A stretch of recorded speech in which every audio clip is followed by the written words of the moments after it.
whole course of the season, do you feel like this is the best basketball you've seen from this group? And is it kind of a relief to have the opportunity to secure that foot break? Yeah, I think it's a relief to have the opportunity to secure it. I mean, certainly, we're fighting for, playoff implications in terms of seeding as well. So every game's important, but I think it's the natural growth process for our young team.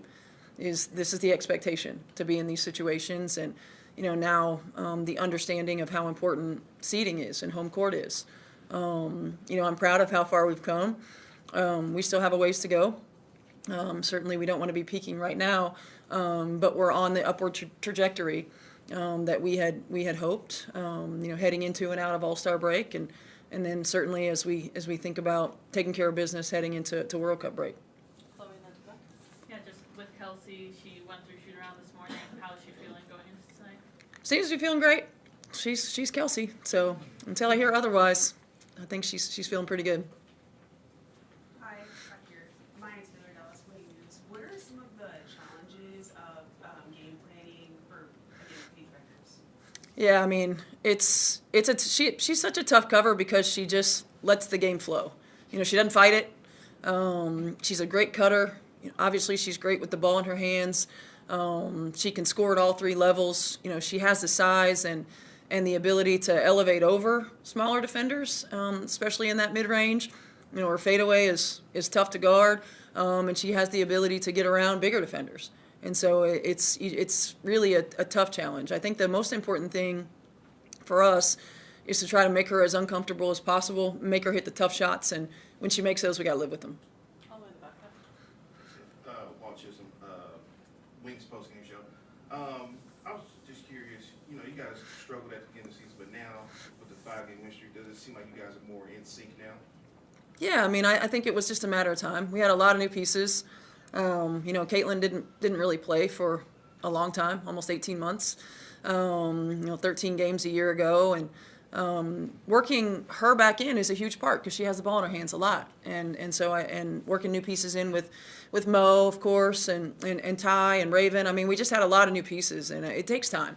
It takes time. I know that we live in this instant gratification world where everybody wants it right away, but you got to stay with the process. You got to understand that good things happen organically, and this team has stayed true to that process, and they're finding the chemistry and the continuity that we need on both ends.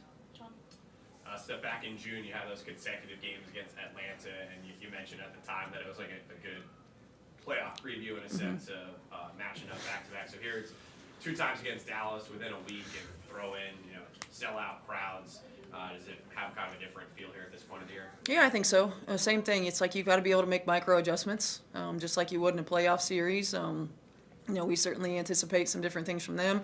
We've got some different things lined up that we might want to throw at them as well. And so, yeah, it does. It's really good playoff preparation. We've had a few of those opportunities, I feel like, throughout the course of the year. We'll have them when we come back. With I think we end with Minnesota a couple times. So I think it's a good test for our team. Steph, I'm doing a story on Brianna January. Obviously, everybody talks about her, basketball acumen. Do you think that she's, at some point you could see her as a head coach, and how is representation, I guess, important within the league, I guess you could say? Yeah, I think she's a head coach in the making, no doubt about it. I always say that I feel like I have 2 head coaches on staff with her in Austin. She's obviously had great playing experience, not just in the W, but internationally. She's played for a lot of different coaches, and one of the things is as you absorb information, you sort of find your own way in how you want to play and things that you want to do.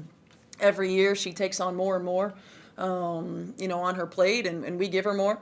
We've given her more offense this year than we've given her in the past too, because she's such a great defensive-minded coach, and as she was as a player, and her growth process has been huge, and she's one of those that I think is certainly on her way to becoming a head coach. I'm proud of her. I've tried to get Bree to come be an assistant coach for me for 10 years. She wouldn't retire, so I'm glad that she finally did, and that we've been able to work together. Hi, Coach. Melissa Treegwasser with the 9 Sports. You have 2, players that are going to finish probably in the top 10 of MVP voting, in Kelsey Mitchell and Caitlin Clark. What have you been impressed with how they've operated individually, but also how they've been able to work together together both being players that need the ball in their hands. Yeah, I think that they're really great complementary pieces to one another. I think their skill sets make one another better. You know, obviously C's ability to score and facilitate, to stretch the floor. Kelsey's ability to get downhill, to play off of 2 feet, to force rotations that can get other people shots as well. You know, I think Kelsey's also, you know, and this is, she had to sort of grow a year ago in her ability to facilitate because Caitlin wasn't on the floor. And so I think she's seeing the floor better than she ever has. And, you know, when you have those two, and now they're really in sync and they're able to read off of one another and play together and understand when each of them has 2 on them and to make the next pass and to make the next read. They're hard to guard individually, but it makes us really hard to guard collectively. And then you throw AB out there as well and just being the rock for us. You know, we have a great big 3, and those 2 are certainly in MVP conversations, and they deserve to be. Their numbers are incredible. You know, the way they've elevated our team has been incredible. From your point of view with Aaliyah and Caitlin, I know you've got fever business before this, but how significant will that first major tournament with the senior national team be for those 2? I think it'll be huge. What an opportunity for those guys. I mean, young players who have been in the USA basketball system, who have done things the right way and who have positioned themselves to be a part of the senior national team. I mean, it's every kid's dream to wear USA on your jersey, and you know, for these guys to have this experience, you know, and to be able to play in the World Cup and hopefully continue to position themselves to be future Olympians. I think it's an incredible opportunity. I'm really proud of both of them. And if you add Paige and Angel to that, how significant is, as also first-timers, how significant a moment is that for kind of the game in general? I think it's big. It shows the shift, right? It shows the shift. And, you know, there was a time when Sue Bird and Diana Taurasi were those young ones, right? There was a time when Tamika Catchings was one of the young ones. And, you know, Maya Moore was one of the young ones. And you start to see that shift. And then they become, you know, the next generation of hopefully multi-time Olympians. And, you know, the game couldn't be in better hands with those guys. There's no doubt about it. And I think each of them, not just the way they play, but the way that they handle themselves, the way they've elevated the game, heck, the way they've elevated one another.